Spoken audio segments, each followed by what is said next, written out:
नमस्कार दोस्तों, कैसे हैं आप लोग। स्वागत है आपका हमारे YouTube चैनल ISPCS मेंटोर पर। जैसा कि आप लोगों को पता है, हम डेली आपके लिए लेके आते हैं डेली करंट अफेयर्स क्विज और डेली जनरल अवेयरनेस क्विज, जिसको हमारी ISPCS मेंटोर की टीम आपके डेली बेसिस पे करंट अफेयर में जो आने वाली न्यूज है, ये आपको एग्जाम के पॉइंट ऑफ से जो भी इंपॉर्टेंट से इंफॉर्मेशन है, जो भी क्वेश्चन बनने की संभावना है, उन सब के बेसिस पे हमारा ये क्विज तैयार किया जाता है। और हम इस क्विज में ना सिर्फ उन क्वेश्चंस को बल्कि उस रिलेटेड जितनी भी इंफॉर्मेशन है, बैकवर्ड या फॉरवर्ड लिंकेजेस को भी हम डिस्कस करते हैं, जिससे कोई भी क्वेश्चन आपका आने वाले एग्जाम में छूटे ना।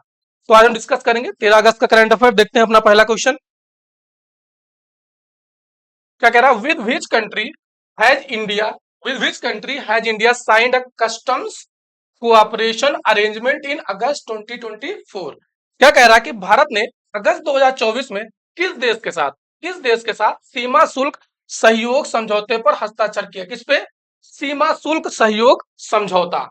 आपको अभी पता होगा कि जो हमारी प्रेसिडेंट जी हैं द्रौपदी मुर्मू जी, वो तीन फॉरेन विजिट पे हैं, 3 देश के। ठीक है, कौन कौन से बताइए आप लोग। 3 देश के फॉरेन विजिट में है, जैसे एक फिजी है, न्यूजीलैंड है, और एक कौन सा देश है? तिमोर लोस्ते। कौन सा देश है? तिमोर लोस्ते। तो अभी वो न्यूजीलैंड में थी और उन्होंने क्या किया? एक सीमा शुल्क सहयोग का समझौते पर हस्ताक्षर किया। किस देश के साथ हुआ है वो? न्यूजीलैंड के साथ हुआ है। ठीक है, आपको और भी जानना चाहिए कि न्यूजीलैंड, इसके पहले जो विजिट हुई थी वो किसकी हुई थी? इसके पहले जो लास्ट विजिट थी वो थी प्रणब मुखर्जी जी की। जो हमारे जो प्रेसिडेंट गए थे, ठीक है, वो कब गए थे? 2016 में। कब गए थे वो? कब गए थे न्यूजीलैंड? 2016 में गए थे। ठीक है, इसकी कैपिटल क्या है? आपको ये भी जानना चाहिए। क्या है? विलिंगटन। इसकी कैपिटल क्या है? विलिंगटन इसकी कैपिटल है। इस समय इनके पीएम कौन है? Christopher Christopher Luxon. Christopher Luxon ji इनके प्राइम मिनिस्टर हैं। इनकी कैपिटल है विलिंगटन। और लास्ट जो प्रेसिडेंशियल जो विजिट हुई थी वो किसने की थी? हमारे प्रणब मुखर्जी ने की थी। प्रणब मुखर्जी जी ने। और कब किया था? 2016 में। आपको एक और नाम जो बहुत चर्चा में, आपको पता होगा, बहुत फेमस नाम है, एडमंड हिलरी। Edmund Hillary. आपको पता होगा कि 1953 में ये एवरेस्ट पर चढ़ने वाले पहले व्यक्ति थे। कब चढ़े थे ये? 1953 पे माउंट एवरेस्ट पर चढ़ने वाले ये पहले व्यक्ति थे। ठीक है, चलिए अब आगे हम देखते हैं अपना नेक्स्ट क्वेश्चन। जितनी भी इंफॉर्मेशन मैं बताते जा रहा हूं, आप लोग उसको नोट डाउन करते जाइएगा। क्वेश्चन कहीं से भी आ सकता है। दूसरा क्वेश्चन देखते हैं कि Rajasthan Rajya Vidyut Utpadan Nigam has signed a memorandum of understanding with which company to enhance the efficiency of its gas based power plants in Rajasthan. क्या कह रहा है कि राजस्थान राज्य विद्युत उत्पादन निगम ने राजस्थान में अपने गैस आधारित बिजली संयंत्रों की दक्षता बढ़ाने के लिए किस कंपनी के साथ समझौता ज्ञापन पर हस्ताक्षर किए हैं। आपको पता होगा कि राजस्थान में 2 गैस बेस्ड प्लांट स्थापित किए जा रहे हैं। कहां पे है? एक तो है धौलपुर में और दूसरा कहां पे है? रामगढ़ में। ठीक है, तो हाल ही में क्या किया है, जो राजस्थान राज्य विद्युत उत्पादन निगम ने है, उसने किसके साथ? गेल इंडिया लिमिटेड के साथ एक मेमोरेंडम ऑफ अंडरस्टैंडिंग साइन किया है, एमयू साइन किया है। उससे क्या होगा? किसके लिए किया गया है? कि जो जो जो अपने गैस आधारित बिजली संयंत्र है उनकी दक्षता कैसे बढ़ाई जाए, उनकी दक्षता बढ़ाने के लिए एमओयू साइन किया गया है। ठीक है, और 2 जो गैस बेस्ड पावर प्लांट जो कहां पे स्टेब्लिश किए जा रहे हैं? धौलपुर में और रामगढ़ में। ठीक है, चलिए आगे देखते हैं हम लोग क्या कह रहा है। On which day is the international day of indigenous peoples observe. क्या कह रहा है? अंतरराष्ट्रीय स्वदेशी दिवस किस दिन मनाया जाता है? किस दिन मनाया जाता है? बताइए आप लोग, कौन सा किस दिन मनाया जाता है? 8 अगस्त, 9 अगस्त, 10 अगस्त, 11 अगस्त। किस दिन मनाया जाता है बताइए आप लोग? 9 अगस्त को मनाया जाता है। किस दिन मनाया जाता है? 9 अगस्त को मनाया जाता है। आपको ये भी पता होना चाहिए कि 1990 में 1994 से 1994 से ये कब से मनाना स्टार्ट हुआ है? 1994 से ये एवरी ईयर मनाया जाता है, हर साल, एवरी ईयर। 1994 से ये हर साल मनाया जाता है। किसने इसको स्टेब्लिश किया था? यूएन जनरल असेंबली ने।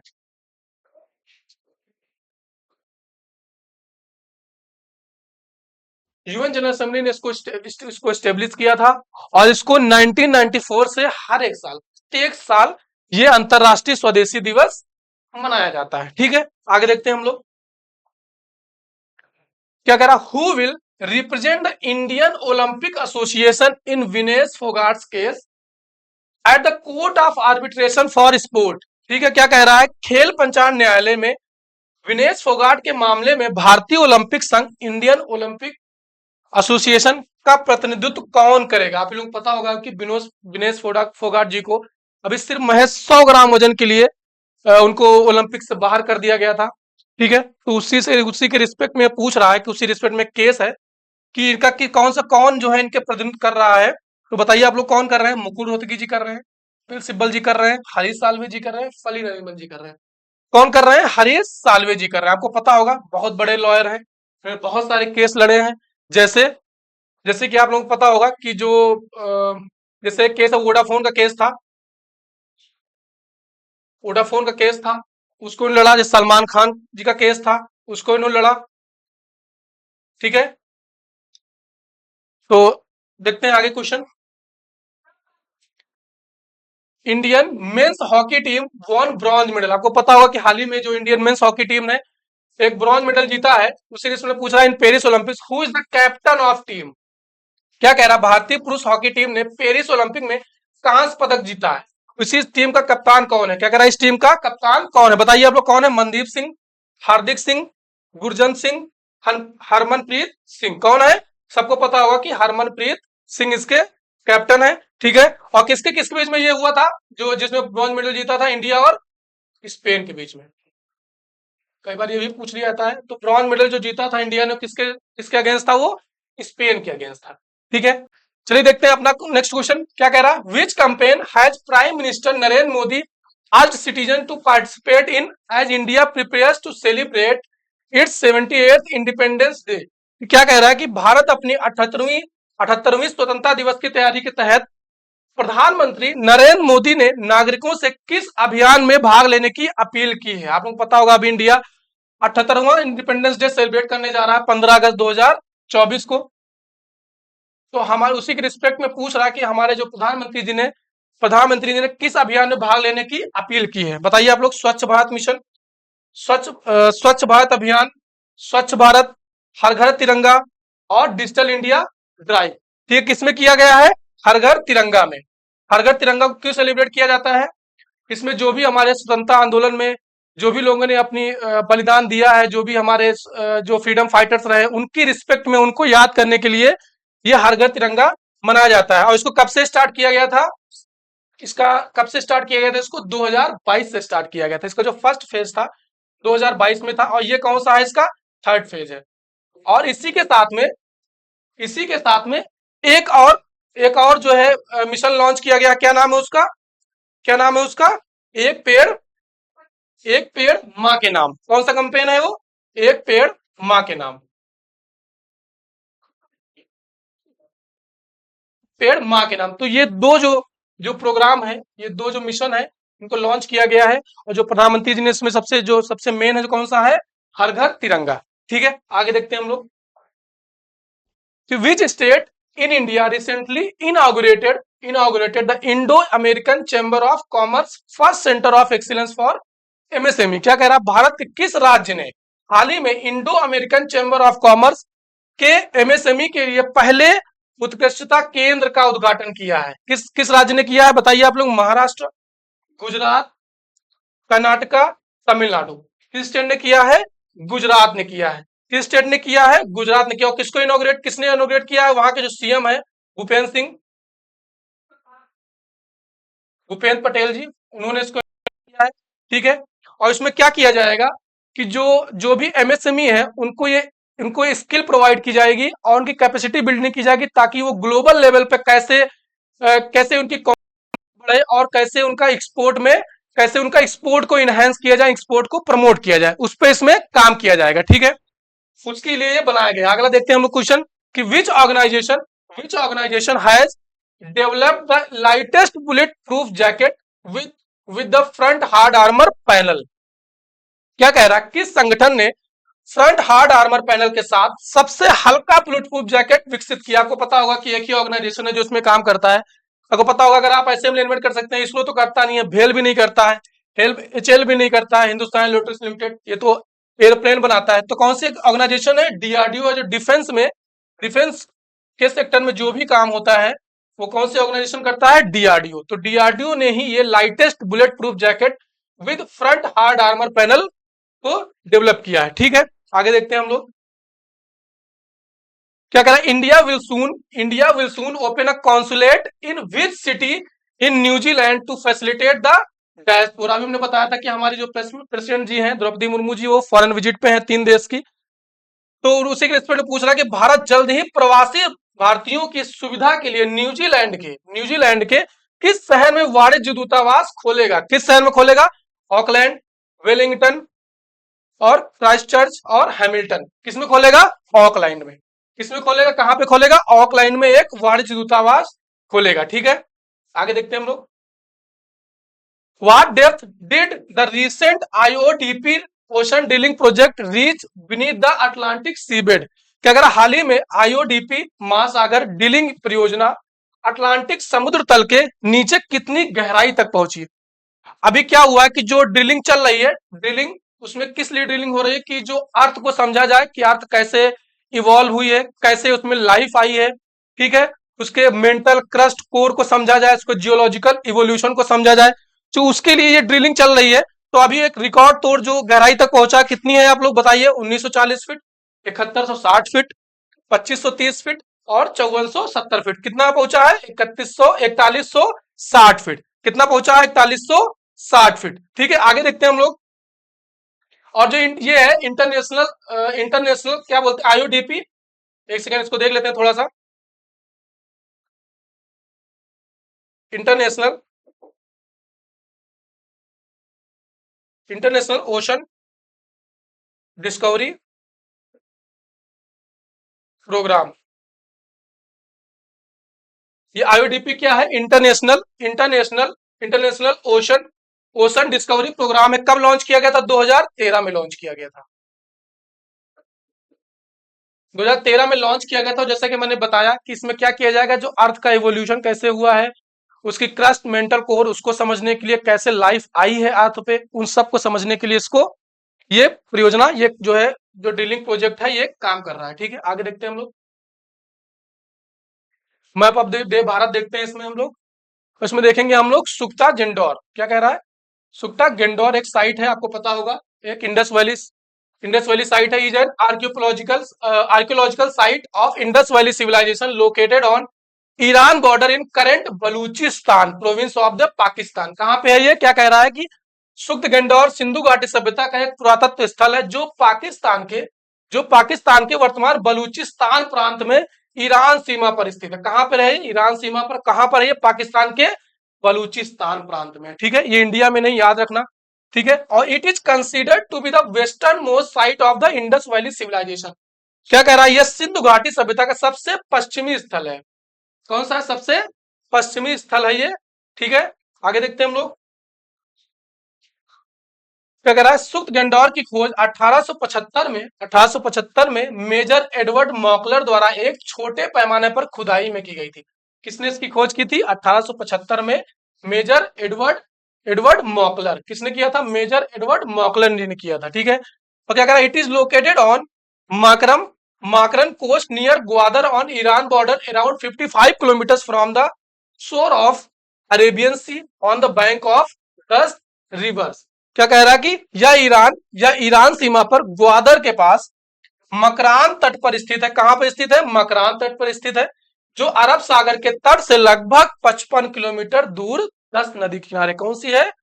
10 नदी के किनारे। ठीक है, क्या कह रहा है और आगे क्या कह रहा है, Sukta Indor was an important coastal town and excavation at Sukta Gendor have revealed a two-fold division of the township. ठीक है, क्या कह रहा है, सुक्ता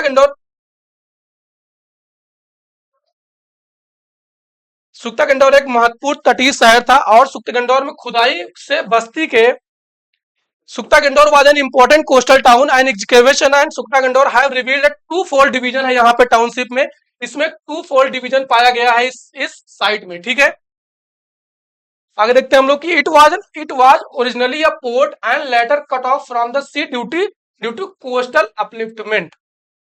क्या कह रहा है, यह मूल रूप से एक बंदरगाह था।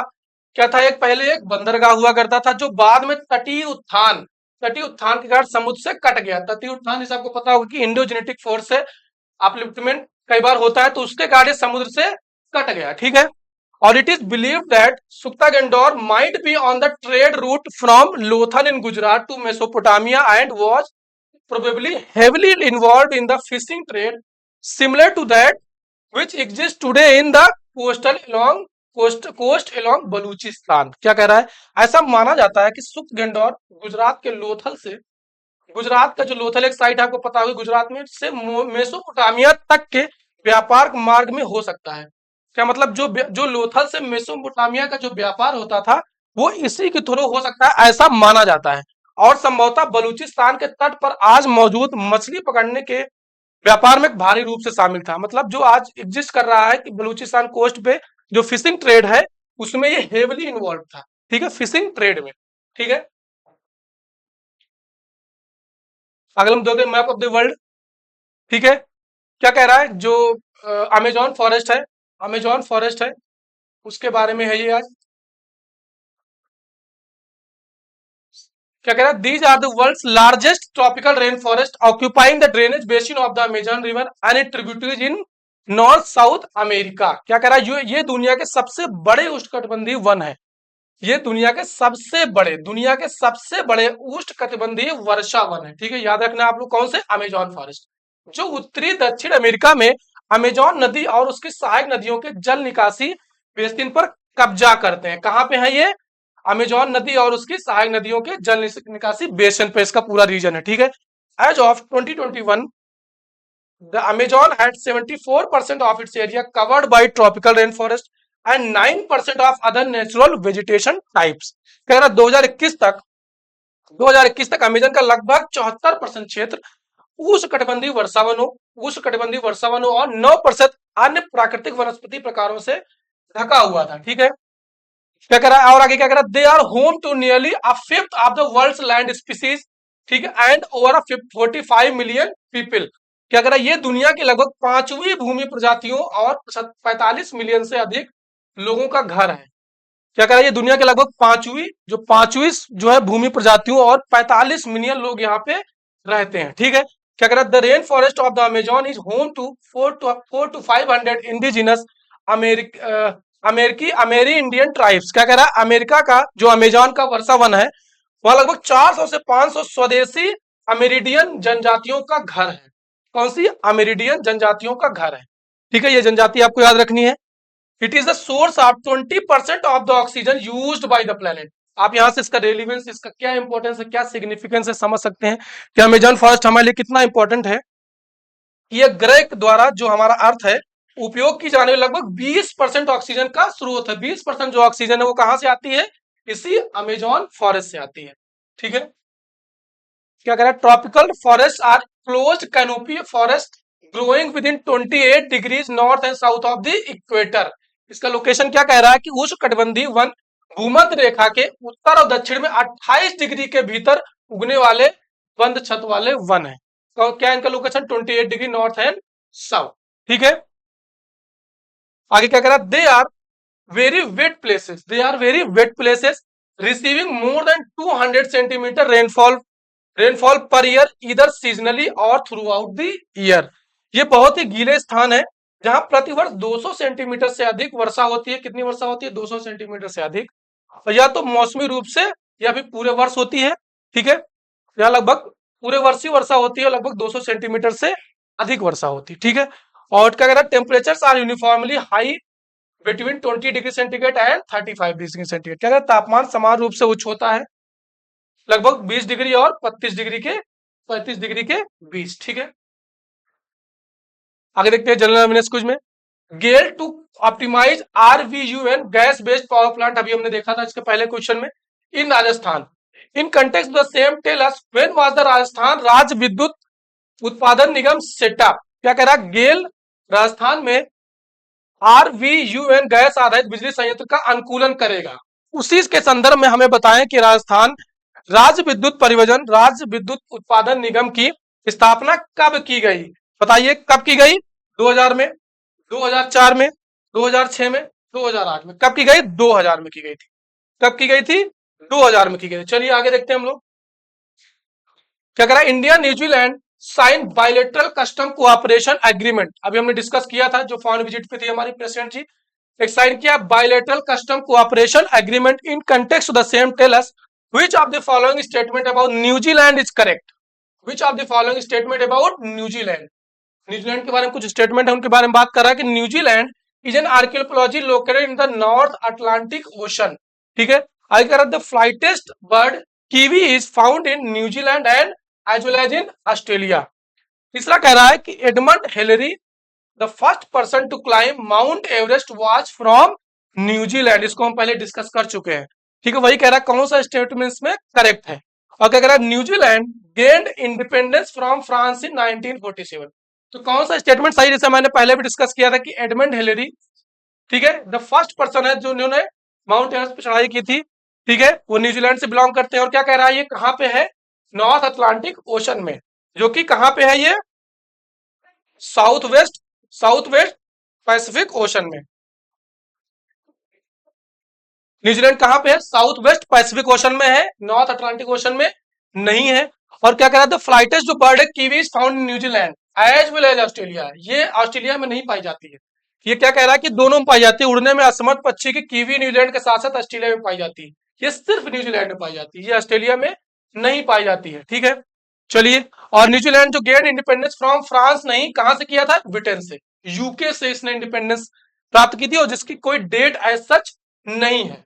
ठीक है, चलिए आगे। तो ये तीन स्टेटमेंट ए, सी और डी गलत हो गए, ए, बी और डी गलत हो गए, सी सही है, जिसमें Edmund Hillary the first person to climb Mount Everest was from New Zealand. ठीक है, चलिए आगे देखते हैं हम लोग। क्या करा, 9th of August has been observed as the international day of indigenous. अभी हमने डिस्कस किया कि तो 9 अगस्त को कौन सा दिन मनाया जाता है, international day of indigenous peoples. उसी के रिस्पेक्ट में पूछा, in context to the same tell us which of the following groups recognised as indigenous to Australia. क्या कह रहा है कि भारत 9 अगस्त को अंतरराष्ट्रीय स्वदेशी दिवस के रूप में मनाया जाता है। उसी के संदर्भ में हमें बताएं कि निम्नलिखित में से किस समूह को ऑस्ट्रेलिया में स्वदेशी के रूप में मान्यता प्राप्त है। ऑस्ट्रेलिया के स्वदेशी लोग कौन है, उनके बारे में पूछ रहा है, तो बताइए आप लोग कौन सा है। मसाई, होपी, सामी, आदिवासी से, एबोरिजिनस। कौन से हैं, एबोरिजिनस। ठीक है, और कौन सा यहाँ पे, एक है टोरेस। दो यहाँ पे दो जो ग्रुप्स है, एक तो ये हो गया एंड एक हो गया एबोरिजिनस एंड दूसरा है टोरेस स्ट्रेट आइलैंडर। ये यहाँ के पहले लोग हैं। ठीक है, तो एक एब्रोजिनस हो गया। अगर ये स्टेट में नहीं आता, अगर ये होता है कि टोरेस स्टेट आइलैंडर्स, तो ये भी हैं। ये दोनों वहां के ऑस्ट्रेलिया के इंडिजिनस पीपल माने जाते हैं। ठीक है, चलिए आगे देखते हैं हम लोग। India and Zambia strengthen ties in fourth foreign office consultations in context to the same tell us which of the following is the capital city of Zambia। क्या करा, भारत और जाम्बिया ने चौथे विदेश कार्यालय परामर्श में संबंधों को मजबूत किया। उसी के संदर्भ में हमें बताएं कि निम्नलिखित में से कौन जाम्बिया की राजधानी है। किसके पूछा, जाम्बिया की राजधानी क्या है, बताइए आप लोग कौन सी है। लुसाका, हरारे, नैरोबी और कंपाला। कौन सी है, कौन सी है, लुसाका। कौन सी है, लुसाका इसकी कैपिटल है। ठीक है, चलिए आगे हम लोग देखते हैं।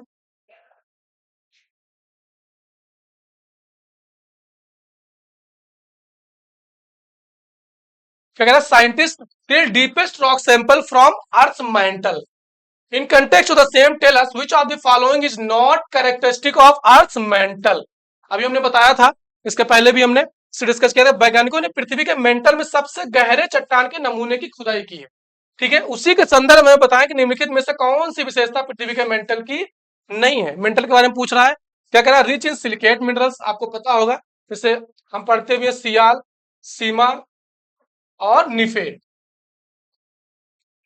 ठीक है, तो क्या कह रहा है, रिच इन सिलिकेट मिनरल्स, बिल्कुल सही है, सीमा होती है सिलिकॉन और मैग्नीशियम। क्या कह रहा है, compose mainly of iron and nickel nickel, लेकिन क्या कह रहा है, ये आयरन और निकल किससे, ये किसके लिए है, कोर के लिए है। तो मेंटल किससे बनकर होता है, सिलिकॉन और मैग्नीशियम, तो ये ऑप्शन हो गया गलत। ठीक है, तीसरा क्या है, located between the crust and the core, बिल्कुल सही है, और कंटेन्स द आइस्थोनोस्फीयर, आइस्थोनोस्फीयर का भी पार्ट है। ठीक है, तो कौन सा ऑप्शन गलत हो गया, बी ऑप्शन गलत हो गया। ठीक है, which of the following is not characteristic है। ठीक है, तो जहां पे भी नॉट को भी ध्यान रखना, कई बार हम नॉट को नहीं पढ़ते हैं, क्योंकि मोस्टली क्वेश्चन होते हैं कि कौन सा ऑप्शन इसके बारे में सही है, लेकिन ये पूछ रहा है कौन सा ऑप्शन सही नहीं है, कौन सा कैरेक्टरिस्टिक अर्थ की मेंटल की नहीं है, तो कौन सी नहीं है, बी। कौन सी नहीं है, बी। क्या कह रहा है, compose mainly of iron nickel, जबकि हमने क्या देखा है, किससे मिलकर बना होता है, सिलिकॉन और मैग्नीशियम से। ठीक है, चलिए आगे देखते हैं हम लोग। The Kasturi cotton, the Kasturi cotton Bharat programme of the ministry of textile is a pioneering effort in traceability certification and branding of Indian cotton. क्या कह रहा है, कपड़ा मंत्रालय का कस्तूरी कपास भारत कार्यक्रम भारतीय कपास की पहचान, प्रमाणन और ब्रांडिंग में एक अग्रणी प्रयास है। फिर उसी के इसमें पूछ रहा है, उसी स्टेटमेंट में कह रहा है कि कपास मुख्य रूप से उष्णकटिबंधीय और उपोष्ण कटिबंधीय क्षेत्रों में उगाई जाने वाली एक प्रमुख नगदी फसल है। ठीक है, बिल्कुल सही है। ठीक है, कहां पे उगाई जाती है, उष्णकटिबंधीय और उपोष्ण कटिबंधीय क्षेत्रों में, ये कैश क्रॉप है। ठीक है, आगे क्या कह रहा है, कपास का पौधा ऐसे बीज पैदा करता है जिनका उपयोग नई फसलों लाने के लिए किया जाता है, लेकिन रेशे का उपयोग वस्त्रों में नहीं, लेकिन रेशे का उपयोग वस्त्रों में नहीं किया जाता है, बल्कि आपको पता होगा कि इसका रेशे से ही, रेशे का उपयोग बहुत सारी जगहों पे, इसका जो फाइबर होता है उसका उपयोग बहुत जगह पे इसका उपयोग किया जाता है। ठीक है, तो ये ऑप्शन हमारा जो दूसरा है वो गलत है यहाँ पे। और तीसरा क्या कह रहा है, कपास के रेशे मुख्य रूप से सेलुलोज से बने होते हैं जो उन्हें अत्यधिक शोषक और विभिन्न कपड़ा उत्पादकों के लिए उपयुक्त बनाता है, बिल्कुल सही। इसमें कौन सा होता है, सेलुलोज से बने होते हैं, किससे बने होते हैं, सेलुलोज से बने होते हैं, जो इन्हें बहुत ही हाईली ऑब्जॉर्बेंट और सुटेबल बना देते हैं जो टेक्सटाइल प्रोडक्ट्स हैं उसके लिए। ठीक है, तो अगर हम ऐसे भी, अगर हमें कोई स्टेटमेंट नहीं भी आता, कई बार हम एलिमिनेशन टेक्निक से भी उसको एलिमिनेट कर सकते हैं। अगर हम यहाँ पे दूसरा अगर हम कहेंगे, दूसरा जो बहुत कॉमन सेंस सॉल्व हो जाएगा, इसका फाइबर क्या कह रहा है, fibre itself is not used in textiles. आपको पता होगा फाइबर ही तो सारे टेक्सटाइल में यूज किया जाता है, इसको कॉमन सेंस से भी हम इसको एलिमिनेट कर सकते हैं। इस तरीके से हम अगर दूसरा गलत हो गया तो देखेंगे कि सी भी गलत हो गया, बी भी गलत हो गया और डी भी गलत हो गया, बचा कौन सा, ए, ऑप्शन ए और ओनली 1 एंड 3। ठीक है, आगे देखते हैं हम लोग। क्या कह रहा है, Jaisalmer, Jaisalmer famous 12th centuries golden fort wall collapse in heavy rain. आपको पता होगा जैसलमेर जो 12वीं सदी का एक प्रसिद्ध गोल्डन फोर्ट है, उसकी दीवार अभी बारिश में ढह गई थी। उसी के कंटेक्स्ट में ये पूछ रहा है कि इसका निर्माण 1156 ईस्वी में राजा रावल सिंह ने करवाया था, बिल्कुल सही है। इसका निर्माण हुआ था, जो गोल्डन फोर्ट है इसका निर्माण हुआ था 1156 ईस्वी में। 1156 में किसने कराया था, राजा राजा रावल सिंह ने, राजा रावल सिंह ने करवाया था। ठीक है, और हमें भी जानना चाहिए कि ये एकमात्र लिविंग फोर्ट है, एकमात्र लिविंग फोर्ट है जिसमें अभी भी वहां पे लोग रहते हैं। ये एकमात्र लिविंग फोर्ट है जिसमें वहां अभी भी लोग रहते हैं, और इसे इसने कहा गोल्डन फोर्ट। ठीक है, तो गोल्डन क्यों कहता है, क्योंकि ये येलो स्टोन, जो येलो जो सैंड स्टोन है ये उससे मिलके बना है, ये येलो सैंडस्टोन से बना हुआ है, जो जब उस पर सनलाइट पड़ती है तो ये एक ये एक गोल्डन जैसा नजर आता है, सुनहरे कलर का, गोल्डन कलर का नजर आता है, इसलिए इसको कई बार गोल्डन फोर्ट भी कहते हैं। ठीक है, क्या कह रहा है दूसरा ऑप्शन, क्या कह रहा है, जिसे हमने पहले देखा, इसका निर्माण कब हुआ था, 1156 ईस्वी में राजा रवल सिंह जी ने करवाया था। दूसरा क्या कह रहा है, लाल बलुआ पत्थर से बना है, अभी हमने बताया ये किससे बना हुआ, येलो सैंड हुआ है। ठीक है, से बना हुआ, सूरज की रोशनी के साथ रंग बदलता है, सूरज की रोशनी के साथ रंग बदलता है, सही है, लेकिन बना किससे है ये, येलो सैंडस्टोन से, तो ये दूसरा ऑप्शन गलत हो गया। तीसरा कह रहा है इसके रंग बदलने के कारण इसे सोनार किला या गोल्डन फोर्ट का नाम मिला। बिल्कुल सही, अभी हमने बताया कि इसको जो है क्योंकि सनलाइट जैसे पड़ती है तो ये अपना कलर चेंज करता है येलो से, तो गोल्डन नजर आता है, इसको गोल्डन फोर्ट भी कहते हैं। पहला और तीसरा सही हो गया, दूसरा ऑप्शन गलत है, तो सी गलत हो गया, बी गलत हो गया, डी गलत हो, कौन सही हो गया? Option A, only 1 and 3। ठीक है, आगे देखते हैं हम लोग क्या कह रहा है। from India has highlighted the potential benefits of using sucralose as a substitute for sucrose, जो कि टेबल शुगर है, among individuals with type 2 diabetes. ठीक है, तो उसी के कंटेक्स्ट में पूछ रहा है कौन से ऑप्शन सही है। क्या कह रहा है कि भारत में हाल ही में किए गए एक अध्ययन में टाइप 2 डायबिटीज वाले व्यक्तियों में सुक्रोज सुक्रोज टेबल शुगर के विकल्प के रूप में सुक्रालोज के उपयोग के संभावित लाभों पर प्रकाश डाला गया है। ठीक है, तो कह रहा है उन्हीं कथनों पर विचार कीजिए। क्या कह रहा है? Sucralose is highly high intensity sweetener that is derive from sucrose through a chemical process. ठीक है, दूसरा ऑप्शन क्या कह रहा है? Sucrose is naturally occurring sugar found in fruits and vegetables whereas sucralose is a synthetic compound. अगर आप दूसरा देखेंगे, देखिए पहला स्टेटमेंट दूसरे को कॉम्प्लीमेंट कर रहा है। पहला स्टेटमेंट क्या कह रहा है कि high intensity sweetener that is derived from sucrose through chemical process, chemical process है तो क्या हुआ? ये सिंथेटिक कंपाउंड है। बिल्कुल सही हो गया। अगर आप दोनों को अगर आप ऐसे एक कॉम्प्रीहेंड करके और लॉजिकल गेस से अगर आप रीजनिंग करके सॉल्व करना चाहते हैं तो ऐसे भी कर सकते हैं, अगर आपको वो फैक्ट नहीं पता, क्योंकि सारे फैक्ट जरूरी नहीं है आपको एग्जाम में पता ही हो। फिर तीसरा स्टेटमेंट है sucrose is sweeter than sucralose and has no calories content unlike sucralose. क्या कह रहा है कि सुक्रोज सुक्रालोज से अधिक मीठा होता है, इससे सुक्रालोज के विपरीत कई कैलोरी सामग्री में नहीं होता। क्या कह रहा है कि सुक्रोज सुक्रालोज से अधिक मीठा होता है, बल्कि ये उल्टा होता है। सुक्रालोज सुक्रालोज है वो सुक्रोज से कहीं ज्यादा, सुक्रालोज सुक्रोज से लगभग 600 लगभग लगभग 600 टाइम्स ज्यादा मीठा होता है। कौन सा? सुक्रालोज। ठीक है, तो ये स्टेटमेंट गलत हो गया। जैसे हमने बताया ये दोनों कॉम्प्लीमेंट कर रहे हैं, तो ये दोनों तो बिल्कुल नेचुरलाइज सही हो गए। तो अगर तीसरा गलत माने तो ऐसे भी एलिमिनेट कर सकते हैं, सी ए सी और डी। ऑप्शन कौन सही हो गया? बी।